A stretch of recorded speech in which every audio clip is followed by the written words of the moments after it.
Okay. So at this point, you've pulled in all of your information from your Google Docs and you've put it into your rough draft. Now, Callie has gone in before right now and she's made some changes to this paragraph. Now, remember at where we stopped a while ago, we only had information from our sources, right? Callie went through and she looked and we added some information. Remember, we were talking about just source information doesn't flow well, right? You got to make connections for your reader and you have to kind of give them an explanation along the way to how this information relates to each other, right?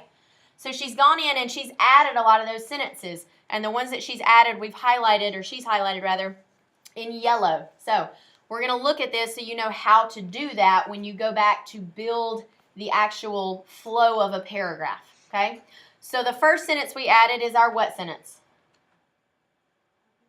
Our topic sentence, good. And it should give the main idea and an argument about that main idea of that particular paragraph. In the 1960s, the group known as Yippies ushered in drastic changes to the decade. Now, this is from a source. The new radicalism in the 1960s was depicted by the Youth International Party. The leaders of the Yippies were Abby Hoffman and Jerry Rubin. Then she added, the Yippies were not very serious and had some childish outlooks. That serves to help our reader understand the importance of the information around it. The fact that they nominated their own president, Pegasus, a real pig. She's telling us that the importance of them doing that was the fact that the entire group had a lot of childish outlooks on what was important for the day, right? Their plan called for the legalization of marijuana and psychedelic drugs, protection for free love, total disarmament, and an end to capitalism. Political beliefs for the anti-war movement were causing student complaints. All that comes from MAGA 200. Now, there are a couple of things that we might need to do for our reader in this particular step that would help. For instance, I see Yippies here. Now, why does she have Yippies in parentheses here? Because that's the name of the party.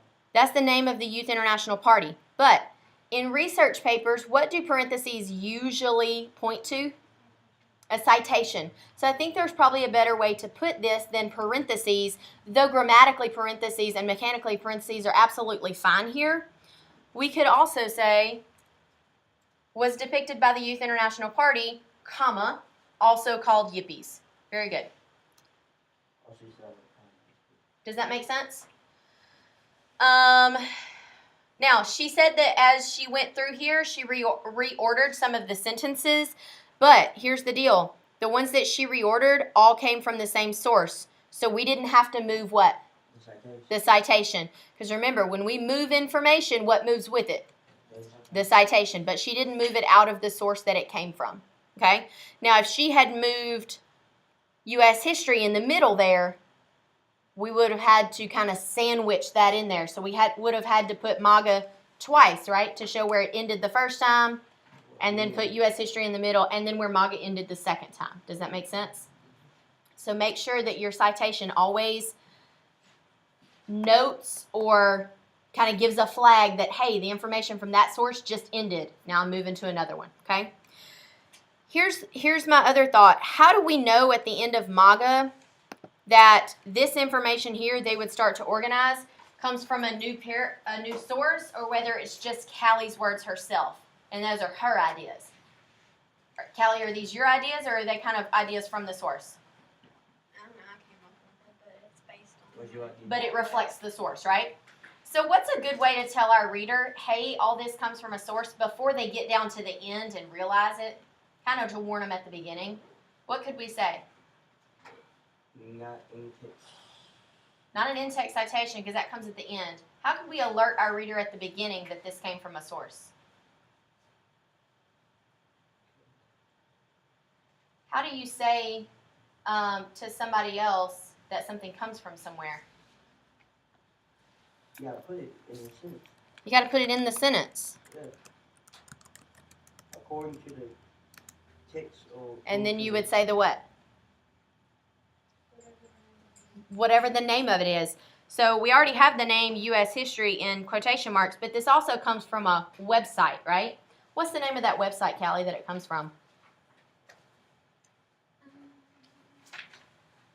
On which one? The U.S. history one? Mm-hmm. UShistory.com. UShistory.com. So we could say, according to history.com,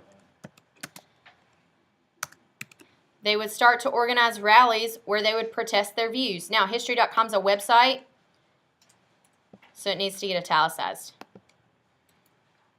We could say that, right?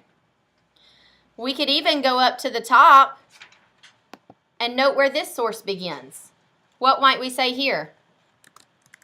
From Same thing, sir, according to the history. Something. If that's not from history.com, what's this one from? eyewitness history. All right, that's a book called Eyewitness History. According to Eyewitness History, how are we going to know that this is a book? Yeah, we're going to need some italics. According to Eyewitness History, the new radicalism in the 1960s was depicted by the Youth International Party, also called Yippies. Do you see how you're kind of warning your reader, hey, here's information, but it comes from a source? Does that make sense? Yes? So even if it's your own words and stuff like that. Well, here's the deal. Even if it's your own words, most of this is already your own words, right? But the ideas are from where? Whatever that is. The source itself, right? Where do you need your words that don't reflect the source? After, Say again? after, After so, the source itself, after the citation. Now, this is very important because every citation you need to turn around and do what for that citation? What's that big A word that we talk about all the time?